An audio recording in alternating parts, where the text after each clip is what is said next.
Hello everyone, आज का हमारा टॉपिक है सीटेट कि सीटेट क्या है और कौन लोग इस एग्ज़ाम को दे सकते हैं। बहुत सारे लोगों के मन में डाउट होता है सीटेट एग्ज़ाम को लेकर, तो चलिए हम इस वीडियो में सारे डाउट्स क्लियर करेंगे। हम इस वीडियो में जानेंगे कि सीटेट एग्ज़ाम की एलिजिबिलिटी क्या होती है, कौन लोग ये एग्ज़ाम दे सकते हैं, कौन नहीं दे सकते हैं, इसमें क्या एज लिमिट होती है, इसका एग्ज़ाम पैटर्न कैसा होता है, इसमें कितने पेपर्स होते हैं और कौन से सब्जेक्ट्स आते हैं। इसके बाद इसमें हम देखेंगे कि नंबर ऑफ़ अटैम्प्ट्स, आप कितने बार ये एग्ज़ाम को दे सकते हैं। उसके बाद इसमें आपको लैंग्वेजेस चूज़ करनी होती है, तो इसमें कितने प्रकार की लैंग्वेजेस आप चूज़ कर सकते हैं, तो इसके बारे में भी हम इस वीडियो में देखेंगे। उसके बाद हम देखेंगे पासिंग मार्क्स कि जनरल के लिए पासिंग मार्क्स क्या है, ओबीसी एससी एसटी इन सब के लिए पासिंग मार्क्स क्या है। उसके बाद यदि अगर आपका ये एग्ज़ाम क्लियर होता है तो आपको एक सर्टिफिकेट मिलता है, तो उस सर्टिफिकेट के क्या बेनिफिट्स है, तो चलिए हम स्टार्ट करते हैं। सीटेट का full form central teacher eligibility test होता है। आप सेंट्रल से ही समझ सकते हैं कि ये जो एग्ज़ाम है वो नेशनल लेवल एग्ज़ाम है, ये ऑल इंडिया लेवल पर होता है। उसके बाद ये एग्ज़ाम कितनी बार होता है साल में, ये ट्वाइस अ ईयर, एक साल में 2 बार होता है। एक बार जुलाई में होता है, एक बार दिसंबर में होता है। अब ये किन के लिए होता है, वो टीचर्स जो क्लास 1 से 8 तक पढ़ाना चाहते हैं, ये पेपर उनके लिए होता है। ये पेपर 2 होते हैं, paper 1 and paper 2। So class 1 to 5 वाले पेपर 1 देंगे और जो 6, 7, 8 में पढ़ाना चाहते हैं वो पेपर 2 देंगे। इसके बाद यदि अगर आपका एग्ज़ाम क्लियर होता है तो आपको एक सर्टिफिकेट मिलता है। तो पहले जो सर्टिफिकेट था वो सिर्फ 7 ईयर्स के लिए वैलिड था, बट अब ये लाइफ टाइम के लिए वैलिड कर दिया गया है। इस एग्ज़ाम में किसी प्रकार की नेगेटिव मार्किंग नहीं होती है, तो ये बहुत प्लस पॉइंट होता है कि इस एग्ज़ाम में किसी प्रकार की नेगेटिव मार्किंग नहीं होती है, तो आप सारे क्वेश्चंस को बहुत अच्छे से अटैम्प्ट कर सकते हैं। अब हम देखेंगे कि सीटेट के कितने पेपर्स होते हैं। तो सीटेट के 2 पेपर होते हैं जिसे हम पेपर 1 और पेपर 2 के नाम से जानते हैं। पेपर 1 जो होता है वो उन टीचर्स के लिए होता है जो क्लास 1 से लेकर 5 तक में पढ़ाना चाहते हैं। उसके बाद पेपर 2 जो होता है वो उन टीचर्स के लिए होता है जो 6 से लेकर 8 तक पढ़ाना चाहते हैं। दोनों ही एग्ज़ाम में कुछ सब्जेक्ट सिमिलर होते हैं, कुछ सब्जेक्ट सिमिलर नहीं होते। जो पेपर का लेवल है वो बहुत टफ नहीं आता है। अब हम देखते हैं इसका एलिजिबिलिटी क्या होता है। तो पहले हम देखेंगे कि पेपर 1 के लिए एलिजिबिलिटी क्राइटेरिया क्या है। तो पेपर 1 के लिए 12th with at least 50% marks, 12th में आपके कम से कम 50% मार्क्स होना ज़रूरी है। उसके साथ 2 साल का डिप्लोमा जो कि एलिमेंट्री एजुकेशन में होना चाहिए, तो ये बहुत ज़रूरी है। उसके बाद इन्होंने अलग अलग चीज़ें दी है, या तो आपका 12th हो वही 50% मार्क्स के साथ, या तो फिर 4 इयर्स और bachelor of elementary education. Bachelor of elementary education में या तो आपका 4 साल का बैचलर हो, या तो फिर यदि अगर आपके पास ये भी नहीं है तो आपके 12th होना चाहिए 50%, एटलीस्ट 50% मार्क्स के साथ। उसके साथ आपका 2 साल का डिप्लोमा एजुकेशन में होना बहुत ज़रूरी है। अब हम देखते हैं eligibility criteria for paper 2। Paper 2 में या तो आपके पास ग्रेजुएशन डिग्री होना चाहिए, उसके साथ आपके पास 2 साल का डिप्लोमा होना चाहिए एलिमेंट्री एजुकेशन में, या तो फिर आपकी बैचलर्स डिग्री होनी चाहिए जिसमें 50% मार्क्स होना कंपलसरी है कम से कम।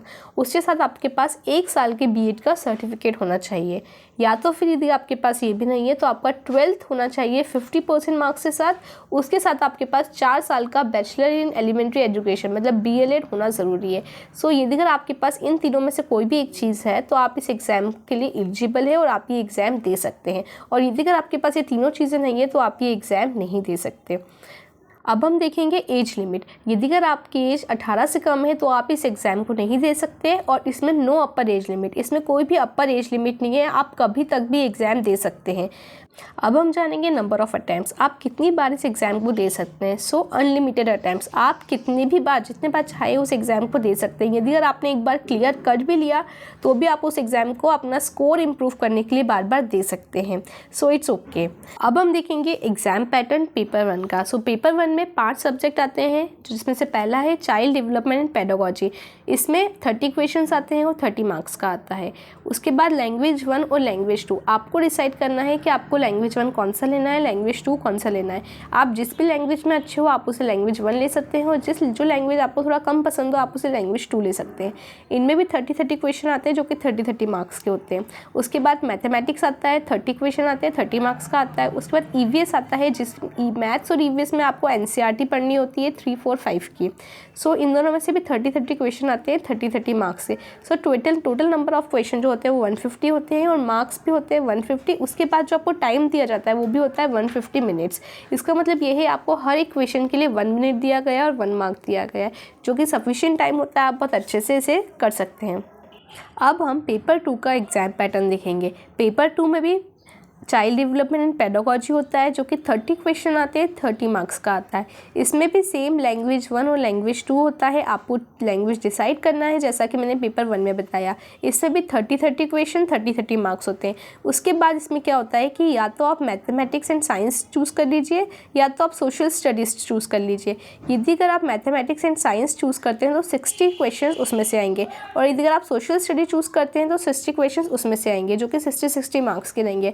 तो या तो मैथ्स एंड साइंस आएगा या सोशल स्टडी आएगा, तो ये आपको चूज़ करना है जो भी सब्जेक्ट आपका कंसर्न है आपका ग्रेजुएशन में। सो इसमें भी same 150 question, 150 marks and 150 minutes. So time की कोई पाबंदी नहीं होती है। अब हम देखेंगे आगे कि इसमें कितनी लैंग्वेजेस अवेलेबल है। सो हमारे पास टोटल 20 इंडियन लैंग्वेजेस अवेलेबल है जिसे आप देख सकते हैं। इनमें से जिस भी लैंग्वेज में आप बहुत अच्छे हैं आप उसे लैंग्वेज 1 चूज़ कर लीजिए, और जिस भी लैंग्वेज में आप थोड़े कम अच्छे हैं पर आपको आती है उसे आप लैंग्वेज 2 चूज़ कर लीजिए, क्योंकि इस पेपर में पैसेजेस आते हैं, बहुत लंबे लंबे पैसेज आते हैं जिन्हें आपको फटाफट पढ़ के क्वेश्चन सॉल्व करने होते हैं। सो आप अपनी लैंग्वेज अपने हिसाब से चूज़ कर लीजिए। उसके बाद पासिंग मार्क्स जनरल के लिए 60% लाना ज़रूरी है, OBC SC ST के लिए 55% लाना ज़रूरी है। तो ये है पासिंग मार्क्स। उसके बाद हम देखेंगे सीटेट सर्टिफिकेट के बेनिफिट्स क्या है, इस एग्ज़ाम को क्लियर करने के क्या बेनिफिट्स है। सो चलिए देखते हैं। You can apply for all central government teaching exam. आप सारी सेंट्रल गवर्नमेंट टीचिंग एग्जाम्स के लिए अप्लाई कर सकते हैं। इनमें मांगते हैं कि आपका सीटेट क्वालिफाइड है यानी, जैसे KVS, NVS, DSSB etcetera. You can become head master in primary secondary school. आप प्राइमरी या सेकेंडरी स्कूल में हेड मास्टर बन सकते हैं, मतलब कोऑर्डिनेटर वाला काम भी कर सकते हैं। You can also become principal in any private school. आप किसी भी प्राइवेट स्कूल में प्रिंसिपल भी बन सकते हैं। तो ये था सब कुछ सीटेट के बारे में। आई होप आपको ये वीडियो पसंद आया होगा, आप सारी चीज़ें समझ गए होंगे। यदि आपको मेरा वीडियो अच्छा लगा हो तो प्लीज़ इसे लाइक करें, कमेंट करें, शेयर करें और मेरे चैनल को सब्सक्राइब करें। Thank you so much.